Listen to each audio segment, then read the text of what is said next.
मेरी लिखी कहानियाँ रोज़ सुनने के लिए हमारे चैनल को सब्सक्राइब ज़रूर करें। चलिए शुरू करते हैं। सुषमा तो आज अपने ससुर जी को देखकर चौंक ही गई। जैसे ही वो नींद से उठकर बाहर आई, उसे सामने अपने ससुर जी दिखे और उसकी तो आंखें फटी की फटी रह गई। कुछ देर के लिए तो वो उन्हें घूरती रही, क्योंकि उसे यकीन ही नहीं हो रहा था कि उसके सामने उसके ससुर जी खड़े थे। वो मन में सोचने लगी, काश मेरा पति भी ऐसा ही होता तो कितना अच्छा होता। सासू माँ कितनी किस्मत वाली है। उसे अपने पति यानी कमल पर गुस्सा आने लगा। कमरे में झांक कर देखा तो कमल खर्राटे खींचकर सो रहा था। सुबह सुबह ही सुषमा का मूड खराब हो गया। वो अपनी दिनचर्या में लग गई। ऑफिस जाने से आधे घंटे पहले कमल उठा और रोज की तरह आनन फानन में नहाया, तैयार हुआ और बिना नाश्ता किए ही चला गया। अब तो सुषमा ने कमल को सबक सिखाने का ठान लिया, लेकिन उसने सोचा कि प्यार से समझाने का असर तो कभी हुआ नहीं, लेकिन अब ताने या गुस्से का भी कोई फायदा नहीं है। मेरे पति बहुत ढीठ किस्म के हैं, उन्हें अलग तरह से समझाना पड़ेगा। आज भी जब कमल बिना नाश्ता किए निकल गया तो हमेशा की तरह सुषमा ने गुस्सा नहीं किया, बल्कि उसके दिमाग में तो सिर्फ उसके ससुर जी चल रहे थे। वो अपने ससुर जी से बहुत ज़्यादा प्रभावित थी। उसे हमेशा से अपने ससुर जैसे आदमी पसंद थे, लेकिन बदकिस्मती से उनके बेटे कमल में वो गुण नहीं थे। जब कमल से शादी हुई थी तब भी सुषमा के माता पिता ने उसके ससुर के स्वभाव को और समाज में उनके नाम को देखकर ही झट से शादी के लिए हाँ कह दिया था। ससुर जी रिटायरमेंट के बाद भी सुबह जल्दी उठकर नहा लेते, वॉक पर जाते, फिर घर आकर पूजा पाठ करते और शानदार कपड़े पहनकर रेडी हो जाते। रिटायरमेंट के बाद भी वो घर में नहीं बैठना चाहते थे, इसलिए उन्होंने पार्ट टाइम जॉब ज्वाइन कर ली थी। पैसे की कोई कमी नहीं थी, लेकिन ससुर जी को घर बैठकर आलसी नहीं बनना था। बहुत शौकीन इंसान थे। घूमना फिरना, तैयार होना, नए नए कपड़े, जूते, घड़ियां लाना, परफ्यूम लगाना, कुल मिलाकर हमेशा अप टू डेट बनकर रहना उनका शौक था। वो आए दिन सासू माँ के लिए भी तोहफे लाते थे और दोनों अकेले ही घूमने निकल जाते थे। कई बार तो वो सासू माँ को पिक्चर भी दिखाने ले जाते, लेकिन जब सबके साथ जाने की बात करते तो कमल हमेशा कोई ना कोई बहाना बनाकर मना कर देता। अपने पिता से बिल्कुल उल्टे स्वभाव का था वो।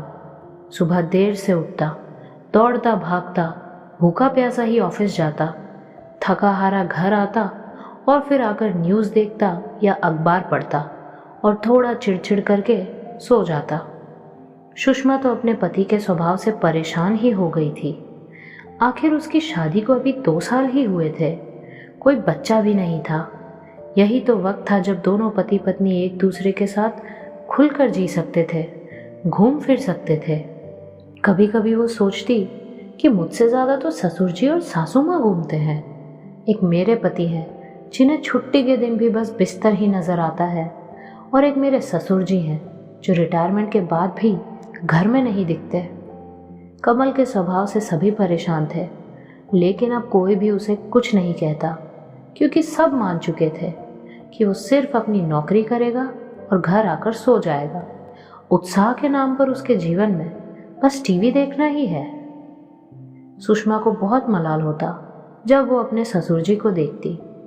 आज जब वो सुबह उठी तो उसने देखा कि ससुर जी तो एकदम जवान लड़के की तरह लग रहे थे। नए जूते, नया पजामा और जैकेट पहनकर सुबह जल्दी दौड़ने के लिए तैयार हो चुके थे। वो चौंक गई कि मेरे पति से ज़्यादा जवान तो मेरे ससुर जी लग रहे हैं। इस उम्र में भी ये इतने एक्टिव हैं, और एक मेरे पति हैं जो खर्राटे खींच रहे हैं। उसे अपनी शादीशुदा जिंदगी उदास लगने लगी थी, क्योंकि कमल में तो किसी चीज़ का कोई उत्साह ही नहीं था।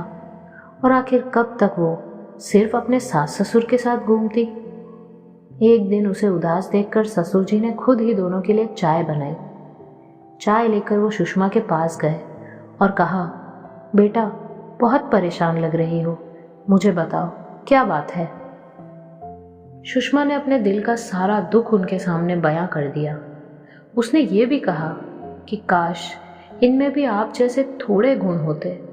आप जितने जिंदा दिल ना सही, पर जिंदगी का थोड़ा तो उत्साह होता। ससुर जी के दिमाग में एक तरकीब सूझी।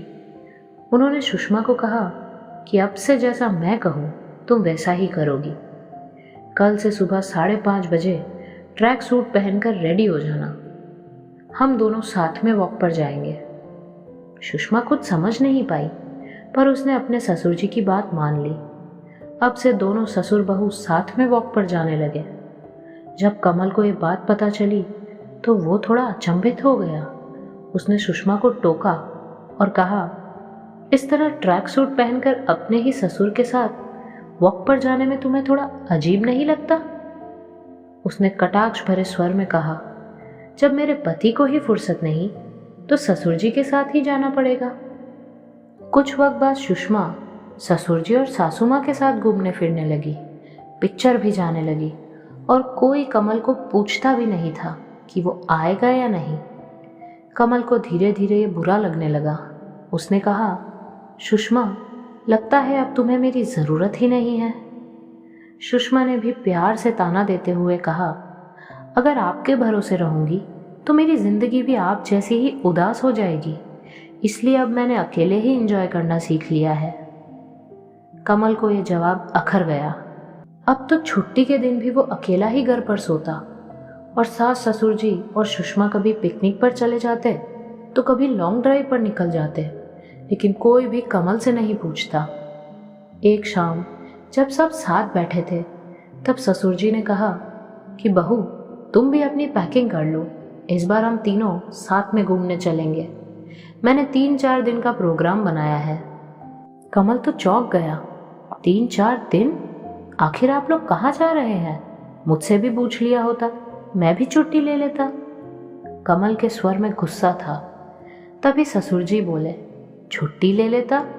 तुम शादी के इन 2 सालों में बहू को आज तक घूमने नहीं लेकर गए, तुम क्या हमारे साथ चलोगे?